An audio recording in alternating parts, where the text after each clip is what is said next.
ఉదయకాల సమయంలో యేసుక్రీస్తు నామమున మీకు వందనములు శుభములు తెలియపరుస్తా ఉన్నా. మరి ప్రతి దినం కూడా ప్రభు అయిన యేసుక్రీస్తు వారు ఈ లోకానికి అనుగ్రహించబడిన ఉద్దేశాన్ని గురించి మనము ధ్యానం చేస్తా ఉన్నాం. ప్రభు యేసుక్రీస్తు వారు కుమారుడుగా ఈ లోకానికి మన కొరకై అనుగ్రహించబడుతూ వచ్చినాడు. కాబట్టి మన కొరకై అనుగ్రహించబడిన కుమారునిలో మనము పొందుతున్నటువంటి ఆధిక్యత ఏంటి? దేవుడు క్రీస్తులో మన కొరకై ఏమేమి సిద్ధపరిచాడు అన్నది మనము తెలుసుకోగలిగితే మరి ప్రభువైన యేసుక్రీస్తునందు మనము విశ్వాసం ఉంచేటటువంటి వారం అవుతాం. ఉదాహరణకు మనకెవరైనా ఒక గిఫ్ట్ ఇచ్చినారనుకున్నాం, బాక్స్. మనం ఏం చేస్తాం? వెంటనే ఆ బాక్స్ ఓపెన్ చేసి ఏమేమి దాంట్లో ఉన్నాయో మనము చూస్తాం. అవి మనకి ఎలాగూ ఉపయోగపడతాయో మనము ఆలోచన చేసే వారముగా ఉంటాం. అయితే మన కొరకై ఈ లోకానికి అనుగ్రహించబడ్డటువంటి ఈ కుమారునిలో, ఈ యేసుక్రీస్తు ప్రభువులో మనము ఏమేమి మన కొరకు సిద్ధపరిచి ఉన్నాయి అన్న విషయాన్ని వాక్య వెలుగులో కొన్ని విషయాలు మనము ధ్యానించవలసిన వారముగా ఉంటాం. ఎఫెసీయులకు రాసిన పత్రిక 1వ అధ్యాయము 3వ వచనాన్ని మనము గమనించినట్లయితే అక్కడ యేసుక్రీస్తు ప్రభువులో మనకు ఏమి లభిస్తుంది అన్నటువంటి విషయం రాయబడుతూ వచ్చింది. కాబట్టి మనం గమనిస్తే మన ప్రభువైన యేసుక్రీస్తు యొక్క తండ్రియగు దేవుడు స్తుతింపబడును గాక. ఆయన క్రీస్తునందు పరలోక విషయములలో ఆత్మ సంబంధమైన ప్రతి ఆశీర్వాదమును మనకు అనుగ్రహించను అని రాయబడుతూ వచ్చింది. కాబట్టి మనకు అనుగ్రహించబడినటువంటి ఈ యేసుక్రీస్తు ప్రభువు ద్వారా పరలోక సంబంధములు ప్రతి విషయములో ఆశీర్వాదము దేవుడు మనకు అనుగ్రహిస్తూ వచ్చినాడు. కాబట్టి యేసుక్రీస్తునందు పరలోక విషయములో ఆత్మ సంబంధమైన ప్రతి ఆశీర్వాదం మనకు ఉంది. ఆ ఆత్మ సంబంధమైన ప్రతి ఆశీర్వాదాన్ని నీవు నేను పొందుకోవాలని, ఆ పరలోకములో నీవు నేను చేర్చబడాలని దేవుడు ఉద్దేశించిన వాడై తన యొక్క కుమారుణ్ణి ఈ లోకమునకు పంపిస్తూ వచ్చినాడు. కాబట్టి మన జీవితములో పరలోక సంబంధమైన ఆశీర్వాదాలు పొందుకోవాలి అంటే క్రీస్తునందు మాత్రమే మనము దాన్ని పొందుకోగలుగుతాం. ఎందుకనగా ఈ లోకంలో జన్మించినటువంటి మానవులందరూ కూడా పాపము చేసినటువంటి వారై ఆ యొక్క పరలోకానికి చేరడానికి అర్హత లేని వారై ఉండగా దేవుడు తన కుమారుని ఈ లోకానికి పంపి ఆ కుమారుని ద్వారా మన యొక్క పాపములన్నిటినీ క్షమించి పరలోక సంబంధమైన ఆశీర్వాదాలు మనకు అనుగ్రహించాలని ఈ లోకానికి యేసుక్రీస్తు ప్రభువు కుమారుడిగా జన్మిస్తూ వచ్చినాడు. మనకు తెలిసిన భాగాన్ని జ్ఞాపకం చేసుకుంటే రోమీలకు రాసిన పత్రిక 6వ అధ్యాయము 23వ వచనాన్ని మనం జ్ఞాపకం చేసుకుంటే, ఏలయనగా పాపము వలన వచ్చు జీతము మరణము, అయితే దేవుని కృపావరము మన ప్రభువైన క్రీస్తు యేసునందు నిత్య జీవము. కాబట్టి ప్రభువైన యేసు క్రీస్తునందు మనకు ఏముంది అంటే నిత్య జీవం ఉంది. ప్రభువైన యేసుక్రీస్తు ఈ లోకానికి మన కొరకు రాకపోతే మనకు నిత్య జీవము లేదు, పరలోక భాగ్యము లేదు. ఎందుకనగా మనం అందరము కూడా పాపము చేసి శిక్షకు పాత్రలముగా మనము చేయబడుతూ వచ్చినాం. అయితే ప్రభువైన యేసుక్రీస్తునందు మనకు నిత్య జీవము ఉంది. ఆ నిత్య జీవాన్ని ఇవ్వడానికే ప్రభువైన యేసుక్రీస్తు వారు ఈ లోకానికి ఆయన అనుగ్రహించబడుతూ వచ్చినాడు. రోమీలకు రాసిన పత్రిక 8వ అధ్యాయం 1వ వచనంలో మనం గమనిస్తే, క్రీస్తు యేసునందున్న వారికి ఏ శిక్షా విధియు లేదు అని రాయబడతా వచ్చింది. వాస్తవంగా పాపము చేసి శిక్షకు పాత్రులమైన మనకు క్రీస్తు నందు ఆయన యందు విశ్వాసం ఉంచడం ద్వారా మన శిక్ష అంతా కూడా కొట్టివేయబడుతూ వచ్చింది. కాబట్టి ప్రభువైన యేసుక్రీస్తులో మనం ఉంటే, ఈ మనకు అనుగ్రహించబడిన యేసుక్రీస్తు నందు మనం ఉంటే ఏ శిక్షావిధి మనకు లేదు. కాబట్టి క్రీస్తునందు శిక్ష అంతా కూడా కొట్టివేయబడతా వచ్చింది. క్రీస్తునందు నిత్య జీవాన్ని మనకు అనుగ్రహించడానికి ప్రభువైన యేసుక్రీస్తు వారు ఈ లోకానికి అనుగ్రహించబడుతూ వచ్చినాడు. కాబట్టి మన జీవితంలో మనకున్నటువంటి శిక్ష అంతా కూడా ఆ కొట్టివేయడానికే ప్రభువైన యేసుక్రీస్తు వారు ఈ లోకంలో తన కుమారునిగా తనను తాను ప్రత్యక్షపరుచుకుంటూ వచ్చినాడు.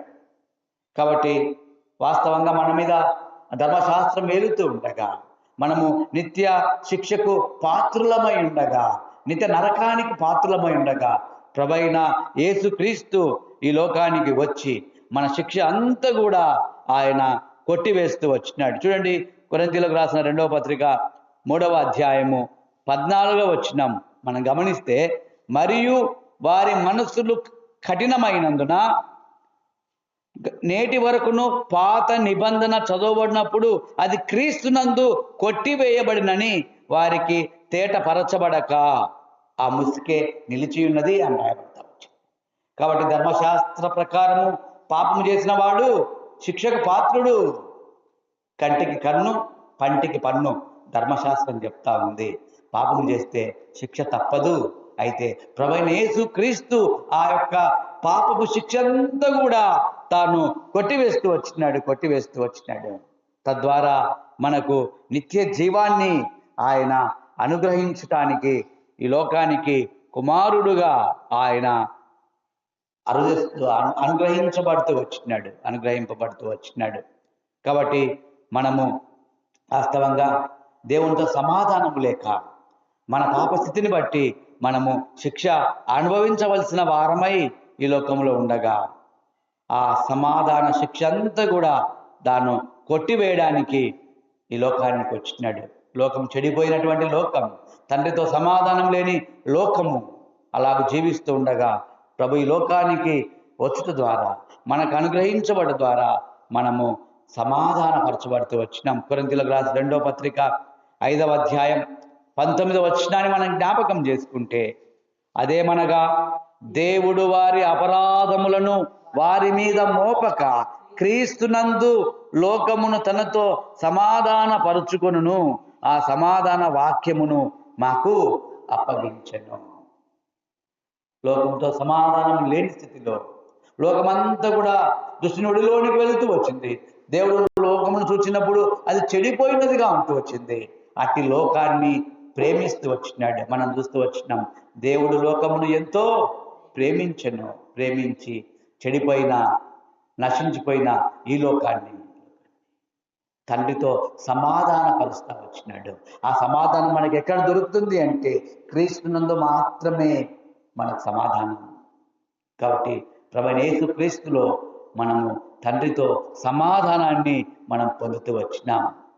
కాబట్టి ప్రభువైన యేసుక్రీస్తు ద్వారా మనము తండ్రితో సమాధానాన్ని పొంది మన యొక్క శిక్ష అంతా కూడా కొట్టివేయబడి నిత్య జీవానికి వారసులమై ఆ పరలోక రాజ్యానికి మనము ప్రవేశాన్ని మనం పొందుతూ వచ్చినాం. కొరింథీయులకు రాసిన 2వ పత్రిక 5వ అధ్యాయం 17వ వచనాన్ని మనం జ్ఞాపకం చేసుకుంటే తెలిసిన భాగమే. కాగా ఎవడైనను క్రీస్తు నందున్న ఎడల వాడు నూతన సృష్టి, పాతవి గతించను, ఇదిగో కొత్తవాయను. కాబట్టి ప్రభువైన యేసుక్రీస్తు నందు మనము నూతన పరచబడిన వారముగా చేయబడుతూ వచ్చినాం, నూతన సృష్టిగా చేయబడుతూ వచ్చినాం. మన పాతదంతా కూడా గతించిపోయింది. కాబట్టి క్రీస్తు నందు నీవు నేను నూతన సృష్టిగా చేయబడతాం. కాబట్టి ప్రభువైన యేసుక్రీస్తు నందు మనకు ఒక నూతన సృష్టిగా, నూతన దేవుని బిడలుగా, నూతన జన్మ అనుభవము క్రీస్తునందు మాత్రమే మనము పొందుకోగలుగుతాం. కాబట్టి ప్రభు క్రీస్తునందు ఉంటే నూతనమైనటువంటి సృష్టిగా మనం చేయబడతాం. పాత స్థితి ఏంటి అంటే పాపముతో నిండినటువంటి స్థితి, నిత్య నరకానికి మనము వెళ్ళవలసినటువంటి స్థితి. వాస్తవంగా మన పాపములో ఉంటే మనము పాతవారిగా ఉంటాము. అయితే క్రీస్తునందు మనము నూతన సృష్టిగా మనం చేయబడుతూ వచ్చినాం. ఎట్లా చేయబడతాం? ఎఫెసీయులకు రాసిన పత్రిక 4వ అధ్యాయం 32వ వచనాన్ని మనం గమనిస్తున్నట్లయితే, ఒకని ఎడల ఒకడు దయగలిగి కరుణాహృదయులై క్రీస్తునందు దేవుడు మిమ్మును క్షమించిన ప్రకారము. దేవునిలో ఏముంది అంటే క్షమాపణ ఉంది. పాప క్షమాపణ మనము క్రీస్తునందు మాత్రమే పొందగలుగుతాము. పాపములు క్షమించబడకుండా, మన శిక్ష కొట్టివేయబడకుండా మనము పరలోకానికి వారసులుగా మనం చేయబడం. వాస్తవంగా దేవునికి విరోధంగా జీవిస్తున్నటువంటి మనము, పాపములో పుట్టి పాపములో జీవించి నిత్య నరకానికి వెళ్ళవలసినటువంటి మనలను దేవుడు ఎంతగానో ప్రేమించి ఈ లోకానికి వచ్చి ఆయన యొక్క కృప ద్వారా మనము క్రీస్తు బిడ్డలుగా చేయబడి పరలోకానికి వారసులుగా మనం చేయబడే ఆ ఉన్నతమైన స్థితి మనకందరికీ కల్పించడానికే ప్రభువైన యేసుక్రీస్తు వారు ఈ లోకంలో తాను జన్మిస్తూ వచ్చినాడు. ఇది మన గొప్పతనం కాదు, మన ఘనత కాదు, కానీ కేవలము యేసుక్రీస్తు యొక్క కృప. చూడండి, కొరింథీయులకు రాసిన మొదటి పత్రిక 1వ అధ్యాయము 4వ వచనాన్ని మనం జ్ఞాపకం చేసుకుంటే, క్రీస్తు యేసునందు మీకు అనుగ్రహింపబడిన దేవుని కృపను చూచి. కాబట్టి క్రీస్తు యేసునందు ఏమి ఉంది అంటే కృప ఉంది. కృప అంటే ఏంటి అంటే మనకు దేనికైతే అర్హత లేదో దాన్ని మనం పొందుకోవడమే కృప. వాస్తవంగా పాపాత్ములమైన మనకు, మంటి పురుగులమైనటువంటి మనకు, లెక్కకు తక్కువైనటువంటి మనకు, ఇశ్రాయేలుతో సహపౌరత్వము లేని మనకు దేవుని బిడలగా అయ్యే ఆధిక్యత, ఆ పరలోకములో దేవునితో కూడా ఉండే ఆధిక్యత నీవు నేను పొందుకోవడానికి కారణం ఏంటి అంటే దేవుని యొక్క కృప. యేసుక్రీస్తునందు కృప ద్వారా మనము ఆ పరలోక భాగ్యాన్ని, పరలోక విషయంలో ఆత్మ సంబంధమైన ప్రతి ఆశీర్వాదానికి దేవుని కృప, క్రీస్తునందున్న కృప ద్వారా పరలోక వారసులుగా మనము చేయబడుతూ వచ్చినాం. ప్రియ సహోదర సహోదరి, క్రీస్తునందు క్షమాపణ ఉంది. ఈ లోకంలో ఎవరు కూడా మన పాపములను క్షమించడానికి అధికారం లేని వారు. ఈ లోకంలో ఎవరు కూడా మన పాపములను క్షమించడానికి ఇష్టపడని వారు. అయితే ప్రభువైన యేసుక్రీస్తు ఈ లోకానికి వచ్చిన ద్వారా మన పాపములకు క్షమాపణ దొరుకుతా వచ్చింది. మన అపరాధములకు క్షమాపణ దేవుడు అనుగ్రహించడానికి ఈ లోకములో మానవుడిగా తను తాను ప్రత్యక్షపరచుకుంటూ వచ్చినాడు, కుమారుడిగా. కాబట్టి కుమారుని యందే ఆయన కృప ద్వారా మాత్రమే మనకు పరలోక రాజ్యం, మనకు నిత్య జీవం. మానవులందరూ కూడా ఈ లోకంలో ప్రయాస చేత, పాప భారము చేత జోగుతూ ఉండగా ప్రభువైన యేసుక్రీస్తు వారు ఈ లోకానికి వచ్చి మన యొక్క ప్రయాసనంతా కూడా తీసివేస్తా వచ్చినాడు. చూడండి, ఫిలిమోనుకు రాసిన పత్రిక 1వ అధ్యాయము 28వ వచనాన్ని మనం 20వ వచనాన్ని జ్ఞాపకం చేసుకుంటే, అవును సహోదరుడా, ప్రభువునందు నీ వలన నాకు ఆనందము కలగనిమ్ము, క్రీస్తునందు నా హృదయమునకు విశ్రాంతి కలుగజేయము. క్రీస్తునందు మాత్రమే విశ్రాంతి. అందుకే ప్రభు పిలుస్తూ వచ్చినాడు, ప్రయాసపడి భారం మోసుకొంటున్న సమస్త జనులారా నా యొద్దకు రండి, నేను మీకు విశ్రాంతి కలగజేస్తున్నాను. ప్రభు ద్వారా మన హృదయములకు విశ్రాంతి, క్రీస్తునందు మన హృదయములకు విశ్రాంతిని ఇవ్వడానికి ప్రభువైన యేసుక్రీస్తు వారు ఈ లోకంలో కుమారునిగా తను తాను ప్రత్యక్షపరచుకుంటూ వచ్చాడు.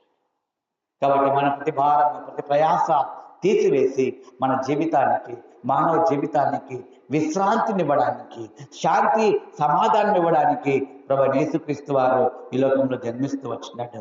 క్రీస్తునందు నువ్వు ఉంటే సమాధానం, క్రీస్తునందు నువ్వు ఉంటే ఆదరణ, క్రీస్తునందు నువ్వు ఉంటే నీ హృదయానికి విశ్రాంతి.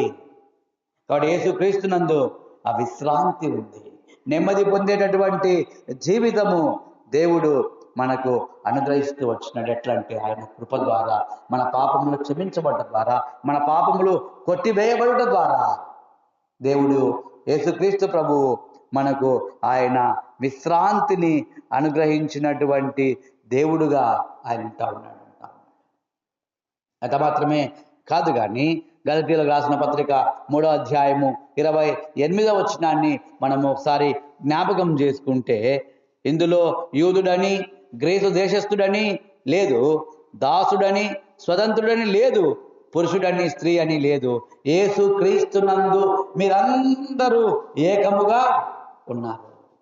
ఒక్క శరీరముగా, ఒక్క ప్రభు బిడలముగా యేసు క్రీస్తు ద్వారా మనం చేయబడుతూ వచ్చినాం.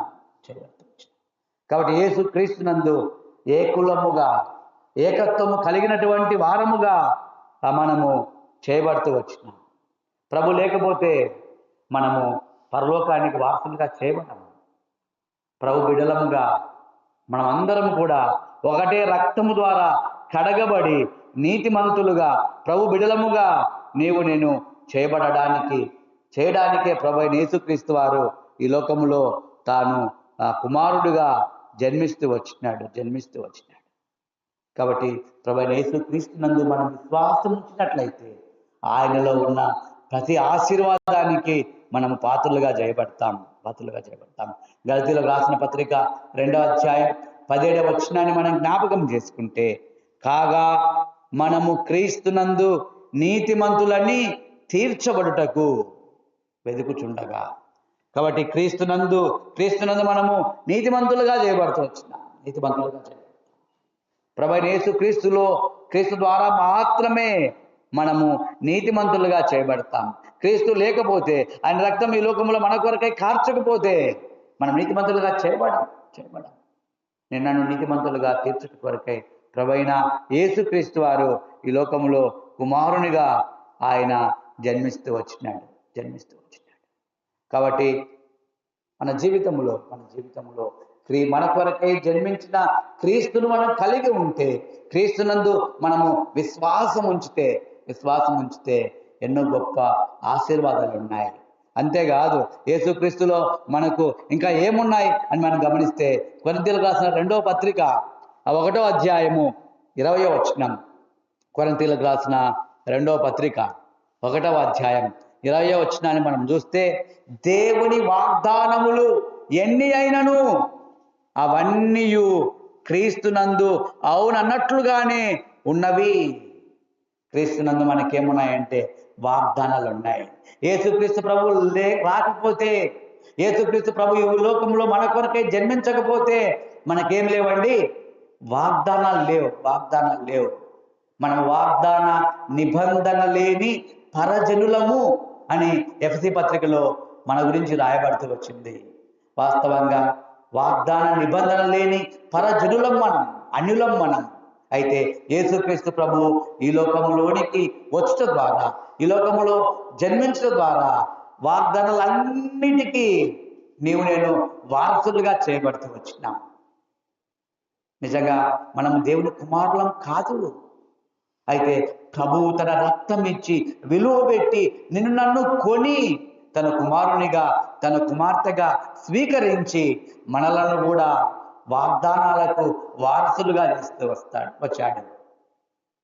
కాబట్టి క్రీస్తు లేకపోతే మనకు వాగ్దానాలు లేవు. కాబట్టి యేసు క్రీస్తునందు వాగ్దానములు ఎన్ని అయినా అన్ని కూడా అవును అన్నట్లుగా నీ పక్షాన, నా పక్షాన నెరవేర్చడానికి దేవుడు ఈ లోకానికి మన కొరకై అనుగ్రహించబడుతూ వచ్చాడు. ప్రియ సహోదరి, నిజంగా యేసు క్రీస్తునందు ఎన్ని ఆశీర్వాదాలు ఉన్నాయి, ఎన్నో వాగ్దానాలు మనకు ఉన్నాయి. కాబట్టి క్రీస్తు ద్వారా మనము వాగ్దానాలకు వారసులుగా నేను చేయబడుతూ వచ్చినాం. ఈ లోకంలో జీవిస్తూ ఉండగా ప్రభునందు మనము విశ్వాసం ఉంచి ప్రభువులో మనము కొనసాగితే దేవుడు మనకిచ్చేటటువంటి ఆధిక్యత ఏంటి అని మనం జ్ఞాపకం చేసుకుంటే తెలిసిన భాగమే. ఫిలిప్పీయులకు రాసిన పత్రిక 4వ అధ్యాయము 19వ వచనంలో మనము